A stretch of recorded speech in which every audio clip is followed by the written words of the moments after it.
Hallo und herzlich willkommen zur Kat-Akademie. Mein Name ist Julia Holze. Ich bin wissenschaftliche Mitarbeiterin am Institut für angewandte Informatik in Leipzig. Ich unterstütze die Data Week bereits seit 2022. Im Rahmen des CAT-Projekts haben da viele Veranstaltungen stattgefunden. Ich habe mir heute zwei Gäste eingeladen. Einmal mein Kollege Professor Dr. Michael Martin von der TU Chemnitz und meine Kollegin Katrin Mehler vom Referat Digitale Stadt der Stadt Leipzig. Wir möchten gerne präsentieren, was ist die Data Week und wie hat sie sich seit 2022 entwickelt. Dies findet im Rahmen der Kat-Akademie statt, weil Kat in den letzten Jahren das Programm der Data Week maßgeblich durch Sessions, Vorträge und andere Programmpunkte mit ausgestaltet hat. Michael wird nun etwas zu den Hintergründen der Data Week sagen.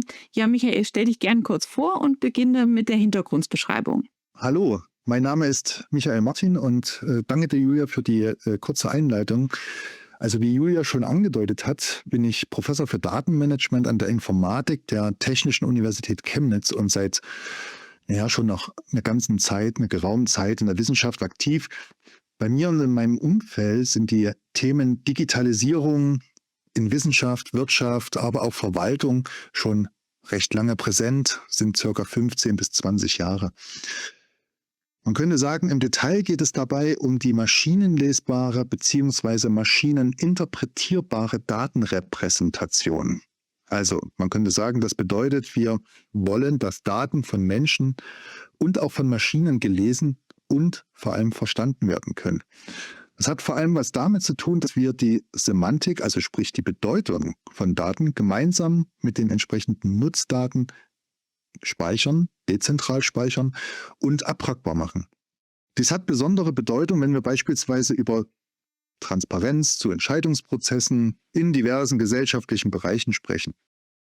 Zudem wird die Zusammenarbeit dann zwischen Menschen innerhalb von Organisationen und über Organisationsgrenzen hinweg immer wichtiger. Also wenn wir beispielsweise den Fachkräftemangel nehmen, darüber nachdenken, dann wird deutlich, dass zukünftig natürlich mehr Automatismen, aber auch effizientere und vor allem digital unterstützte Prozesse notwendig werden. Das hat uns vor vielen Jahren dazu bewegt, ein Veranstaltungsformat aufzubauen, bei dem eben wissenschaftliche, wirtschaftliche, aber eben auch administrative Akteure zusammenkommen, um sich im Kontext von Daten und KI austauschen zu können, Technologien und vor allem auch Technologiebedarfe vorzustellen, zu diskutieren und optimalerweise natürlich dann im Nachgang zukünftige Zusammenarbeit organisieren. Vor 2022, also vor grob 3 Jahren, 4 Jahren, gab es ein derartiges Format in Leipzig und Umgebung nicht, weswegen wir mit einer Menge Menschen, in dem Falle Mitarbeitern der Stadt und Unternehmen aus der Region gesprochen haben, die ein derartiges Format dann ebenfalls die ein derartiges Format ebenfalls für notwendig und vor allem als zielführend erachtet haben. Und da kann man sagen, also schon zu Beginn der Planung wurde dann sichtbar, dass wir hier für keinen einzelnen Tag zu organisieren haben, weswegen wir gleich zu Beginn eine Veranstaltungswoche planten. Und dadurch wurde dann gewährleistet, dass wir Forschungsergebnisse aus der Wissenschaft ebenso wie schon im Einsatz befindliche Technologien, zum Beispiel in der Wirtschaft und in der Verwaltung, und die daraus resultierenden Erfahrungswerte, also besonders die Erfahrungswerte, ebenso präsentieren können, wie auch die schon angesprochenen Bedarfe. Auch Studierende und Auszubildende haben bei uns auf der Veranstaltung von Anfang an eine tragende Rolle zugesprochen bekommen.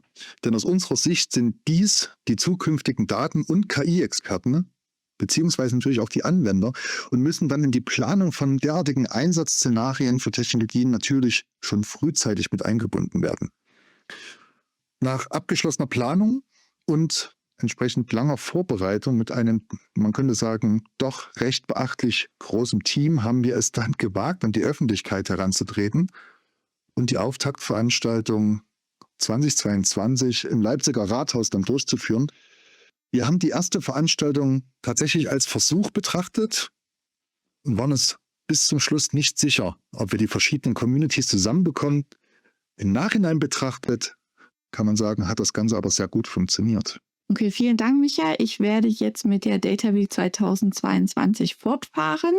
Wie man hier schon sieht, unten sind die Logos der Organisatoren aufgeführt. Es ist also so, dass die Data Week hauptsächlich vom Institut für angewandte Informatik, von der Essenza GmbH, vom SCATS AI Zentrum hier in Leipzig, der Stadt Leipzig mit dem Referat Digitale Stadt und dem CAD-Projekt organisiert wird. In 2022, nachdem die Idee so ein bisschen gereift ist und wir uns zusammengefunden haben, haben wir erstmalig Sessions im neuen Rathaus gestaltet. Da hat zum Beispiel auch der Leipzig Semantic Web Tag stattgefunden. Da können sich Wissenschaftlerinnen und Unternehmen zu semantischer Technologie austauschen. Über 340 Teilnehmende haben es ins Rathaus geschafft. Wir haben ein PhD-Symposium veranstaltet. Es gab ein KMI-Konsortialtreffen. Das heißt, das Projekt und das Kompetenzzentrum Künstlich-Menschliche Intelligenz hier bei uns am INFAI hat sich vor Ort getroffen, hat dort Projektergebnisse vorgestellt. KMI unterstützt Unternehmen bei der Gestaltung des digitalen Wandels. Genauso haben wir Keynote-Speaker eingeladen. Hier, wie auf dem Bild zu sehen, war zu Gast im neuen Rathaus Steffen Holte und Sebastian Philipp Brandt von der Siemens AG. Nach der Data Week, also nachdem wir das erste Mal an die Öffentlichkeit gegeben haben, hat sich das Team nochmal zusammengesetzt und hat an einer Corporate Identity gearbeitet. Also das Corporate Design wurde bestimmt, wir haben das Logo veröffentlicht, wir haben die Website nochmal neu aufgesetzt und bearbeitet, wir haben Ziele und Leitlinien für 2023 formuliert. Unter anderem wurde das Ziel formuliert, dass Industrie, Bürgerschaft, Wissenschaft und Behörden in einen Dialog treten sollen. Es soll also eine Netzwerk- und Austauschplattform erstellt werden, wo dies passieren kann im neuen Rathaus. In 2023, also nachdem wir dann also ein Logo und eine Corporate Identity hatten, haben wir uns einen neuen Partner gesucht. Sie sehen es schon hier unten, ist ein Logo mehr dazugekommen. Der neue Kooperationspartner war die OTC. Damit wurde der Fokus und die Themenrichtung für dieses Jahr eher auf eine europäische Perspektive gezogen. Es gab also einen europäischen Innovationstag. Es wurden eine europäische Perspektive auf digitale Strategien und Innovationen vorgestellt. Es gab Themen rund um den Green Deal, Konzepte von Data-Räumen, Fair-Prinzipien, städtische Plattformen und die Herausforderungen der Stadtentwicklung. Es ging aber auch um Semantic Web und auch um KI. Wir haben noch mal mehr Leute ins neue Rathaus Leipzig locken können. 488 waren vor Ort aus 17 europäischen Ländern. Wie ich gesagt habe, durch den neuen Kooperationspartner hat sich einfach die Reichweite noch mal extrem vergrößert. Es waren noch Gäste aus Brasilien und den USA zum Beispiel vor Ort. Insgesamt haben wir 63 Sessions veranstaltet mit Workshops, Trainings. Insgesamt 111 Vorträge wurden an 5 Tagen gehalten und auch verschiedene Keynote-Präsentationen. Hier nochmal die Programm-Highlights. Wir haben beispielsweise den Leipziger Open Data Hackathon veranstaltet. Da wurden innovative Ideen entwickelt, um die städtischen Daten schneller zu den Menschen zu bringen. Es gab sogar ein Preisgeld für den 1., 2. und 3. Platz. Da war die Zielgruppe Wissenschaftler, Interessierte, Bürgerinnen, Firmen haben teilgenommen. War sehr unterschiedlich. Genauso hat zum ersten Mal die Data Science Mania stattgefunden im neuen Rathaus. Also sie gab es vorher schon, aber hat zum ersten Mal im Rahmen der Data Week stattgefunden. Da ging es eher an einem Tag um Leadership, um Agilität im Data Science Umfeld und verschiedene Projekte wurden vorgestellt. Also ein sehr, sehr spannendes Themenfeld. KMI, wie gerade schon erwähnt, beim Vorjahr hat auch wieder einen ganzen Tag veranstaltet, hat also verschiedene Projekte vorgestellt, wie die Unternehmen unterstützt werden können bei der Gestaltung des digitalen Wandels. Der LSWT, also der Austausch über die semantischen Technologien, war auch wieder dabei. Wir haben erstmals die Arbeitskonferenz AI Tomorrow. Das ist also eine Arbeitskonferenz zur Entwicklung einer KI für eine widerstandsfähige Zukunft abgehalten an 2 Tagen. Und die OTC hat auch verschiedene Workshops und Sessions veranstaltet. Hier nochmal eine ganz tolle und spannende Zusammenfassung, ein Traffic Recording. Es war sozusagen eine Firma an 3 Tagen vor Ort, die Themen welche in 2023 dort präsentiert wurden, in diesen ganzen Vorträgen, also in diesen 111 Vorträgen, hier zusammengefasst hat. Also ich finde es eine sehr, sehr schöne Darstellung. So hat man nochmal einen schönen Rückblick. Es ging sozusagen um die Bürgerbeteiligung vor Ort. Wir hatten Sessions zu den Geodaten. Free Data war das Motto des Hackathons. Wir hatten die nachhaltige Stadtentwicklung. Wir hatten digitale Zwillinge, aber auch KI. Also wirklich sehr, sehr umfänglich und ein breit aufgestelltes Programm. Nach 2023 haben wir sofort mit den Vorbereitungen für 2024 begonnen und haben uns einen neuen Partner, DKSR, gesucht. Darauf werde ich jetzt noch mal im Detail eingehen, wie sich dadurch das Programm verändert und auch neu gestaltet hat. Wir konnten noch mehr Leute ins neue Rathaus locken. Über 530 Teilnehmende haben an der Data Week 2024 im neuen Rathaus teilgenommen. Wir haben 77 Vorträge gehabt. Sie sehen es hier im Diagramm, 26 Workshops und auch 10 Trainings. Also insgesamt über 150 Programmpunkte rund um Daten, Digitalisierung, KI und nachhaltige Stadtentwicklung. Ein sehr spannendes Jahr. Hier nochmal zu den Programm-Highlights. Ich habe es gerade schon erwähnt.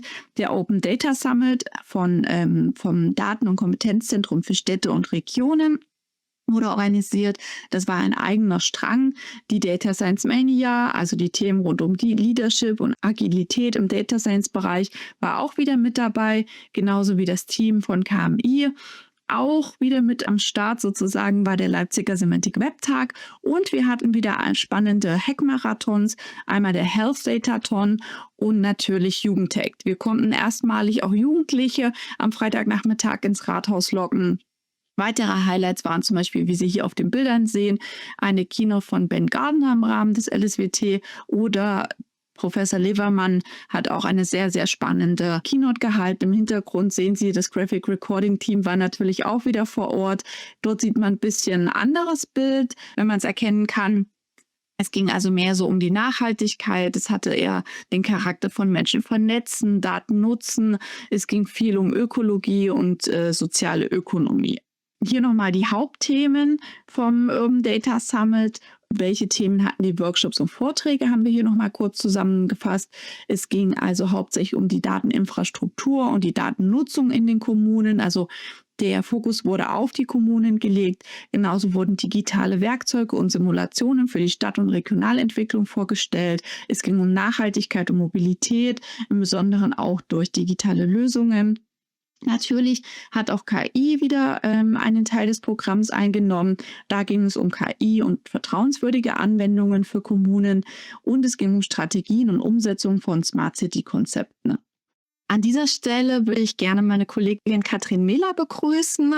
Wir werden jetzt weitermachen mit der Data Week 2025 und auch noch einen Ausblick auf die Data Week 2026 geben. Katrin, herzlich willkommen. Stell dich gerne noch mal kurz vor und sag ein paar Worte zum CAP-Projekt. Ja, vielen Dank, Julia. Ich bin Katrin Mehler, ich bin Projektmanagerin im Referat Digitale Stadt der Stadt Leipzig, seit 2022 auch im Orga-Team von der Data Week. Genau, und jetzt schauen wir auf die Data Week 2025. Wir hatten diesmal 4 Tage und mehr als 90 Programmpunkte, also eine ganz schön volle Woche und konnten sehr viele Vortragende in Leipzig begrüßen. 75 Vorträge hatten wir, wir hatten 27 Workshops und 5 Trainings zu ganz vielen Themen rund um Daten, Digitalisierung, KI und nachhaltige Stadtentwicklung. Das Schöne war, dass wir diesmal noch internationaler geworden sind. Wir hatten auch Gäste aus Namibia dabei, genau, Brasilien und aus der ganzen EU. Kommen wir auch schon zu den Programm-Highlights.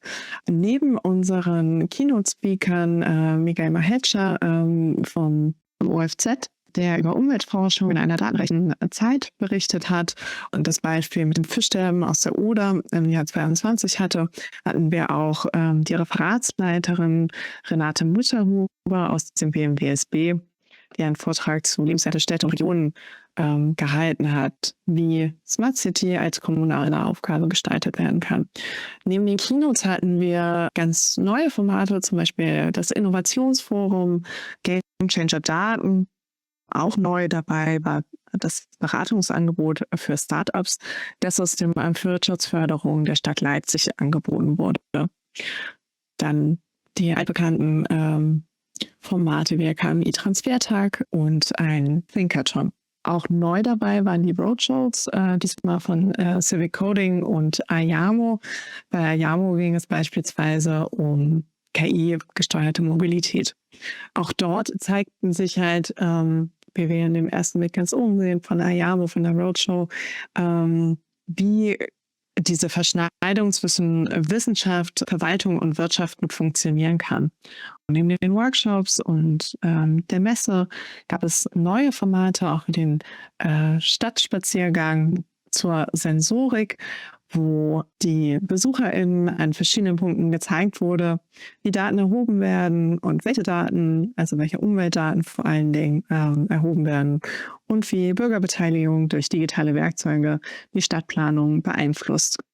Ein Highlight, was sich über die letzten Jahre durchgezogen hat, ist, dass wir über das Connected Urban Twins Projekt mit ganz vielen verschiedenen Kommunen im ständigen Austausch sind, Wissensformate ausprobieren und vor allen Dingen Lösungen transferieren.